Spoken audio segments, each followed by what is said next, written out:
பொதுவாக நம்ம யூஸ் பண்ணுற மொபைல் ஃபோனில் இருக்க பேட்டரி எதனால் வீங்குது அப்படின்றதுக்காண்டி இந்த வீடியோ. சார்ஜர் நைட்டு போட்டுவிட்டு தூங்கிட்டு மார்னிங் கலட்டுறவங்களுக்காக இந்த வீடியோவை தெளிவாக பாருங்கள். நீங்கள் யூஸ் பண்ணுற சார்ஜிங் அன்லிமிட்டடாக போகும்போது பேட்டரி இந்த மாதிரி பல்ஸ் ஆகும், வெடிக்கிறதுக்கும் வாய்ப்பு இருக்குது. அதனால் தயவுசெய்து வீடியோவை ஸ்கிப் பண்ணாமல் ஃபுல்லாக பாருங்கள். இந்த பேட்டரியில் ஒன்று நோக்கியா, இன்னொன்று பார்த்தீங்க அப்படின்னா ரீகாப்பி. இந்த பேட்டரியில் உள்ள என்ன இருக்குது, எந்த மாதிரியான ஐசிகள் பயன்படுத்துகிறாங்க அப்படின்றதுக்காகத்தான் இந்த வீடியோ.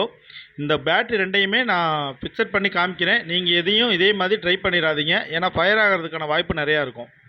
மொபைல் வாங்கும்போது அந்த மொபைலுக்கு ஏற்ற மாதிரி ஒரு சார்ஜர் கொடுத்துருப்பாங்க. அந்த சார்ஜர் டேமேஜ் ஆகிடுச்சினாலோ இல்லை அந்த சார்ஜர் இல்லாத இடத்துல வேறு ஒரு சார்ஜர் நம்ம பயன்படுத்தும் போது அந்த சார்ஜரில் இருக்க அவுட்புட் அதிகமாகவோ இல்லை குறைவாகவோ இருக்கும். அந்த வித்தியாசம் தெரியாமல் நம்ம பயன்படுத்தும் பொழுது அதனுடைய டைமிங் மாறும்.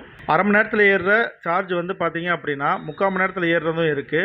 3/4 மணி நேரத்தில் ஏறுற சார்ஜரை அரை மணி நேரத்தில் ஏறுற மாதிரியும் சார்ஜர் இருக்குது. இந்த மாதிரியான சார்ஜர்களை மாற்றி பயன்படுத்தும் பொழுது பேட்டரியில் இருக்க ஆசிட் கொதித்து இந்த மாதிரி பல்ஸ் ஆயிரும். அப்படி பல்ஸான பேட்டரியை மேலும் மேலும் நம்ம யூஸ் பண்ணும்போது வெடிக்கிறதுக்கான வாய்ப்பு நிறையா இருக்கும். இந்த மாதிரியான பேட்டரி பல்ஸ் ஆகிறதுக்கு முக்கிய காரணம் என்னென்னு கேட்டிங்கன்னா நம்ம செய்கிற தவறு தான். அந்த பேட்டரியில் இருக்க ஐசி பார்த்திங்க அப்படின்னா ஒரிஜினலில் ஆட்டோ கட் ஆஃப் நிறைய விஷயங்கள் இருக்கும். நம்ம லோக்கல் சார்ஜர் லோக்கல் பேட்டரின்னு வாங்கி போடும்போது அதில் அந்த மாதிரியான சேஃப்டி பர்பஸ் எதுவுமே இருக்காது.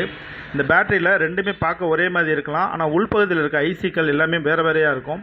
அந்த மாதிரியான கட் ஆஃப் இல்லாத ஐசிக்கள் இல்லாத பேட்டரி வந்து சீக்கிரமே பல்ஸ் ஆக ஆரம்பிக்கும், இல்லைனா வெடிக்கவும் ஆரம்பிக்கும். இங்கே பார்த்திங்க அப்படின்னா நோக்கியாவே பல்ஸ் ஆகிருக்கு அப்படின்னா இந்த நோக்கியா பல்ஸ் ஆகிறதுக்கு முழு காரணம் என்னென்னு கேட்டிங்கன்னா, யூஸ் பண்ணுற சார்ஜர் பார்த்திங்கன்னா லேட்டஸ்ட்டு மாடலில் இருக்க டச்சு ஃபோனில் இருக்க சார்ஜரை வந்து நம்ம பட்டன் ஃபோனுக்கு யூஸ் பண்ணும்போது அதனுடைய அவுட்புட் அதிகமாக இருக்கும்போது 1 மணி நேரத்தில் சார்ஜ் ஃபுல்லானதுக்கப்புறம் சார்ஜ் வேறு பக்கத்துக்கு போக வழி இல்லாத பட்சத்தில் இந்த மாதிரி பல்ஸ் ஆகி வெடிக்க ஆரம்பிக்கும். கீபேட் மொபைலை பொறுத்த வரைக்கும் ஒரு நாள் சார்ஜ் பண்ணிங்கன்னா மேக்ஸிமம் ஒரு நாள் விட்டுட்டு அதுக்கு அடுத்த நாள் சார்ஜ் பண்ணுறது எவ்வளவோ நல்லது. கண்டினியூவாக சார்ஜை போட்டு வச்சுக்கிட்டே இருந்தீங்கன்னா இந்த மாதிரியான பிரச்சனைகள் வர்றதுக்கான வாய்ப்பு நிறையா இருக்கும்.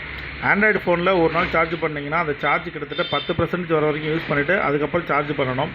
இடைப்பட்ட நேரத்தில் நீங்கள் நினச்ச நேரம் சார்ஜ் பண்ணிங்கன்னா பேட்டரி பல்ஸ் ஆகிறதுக்கான வாய்ப்பு நிறையா இருக்கும்.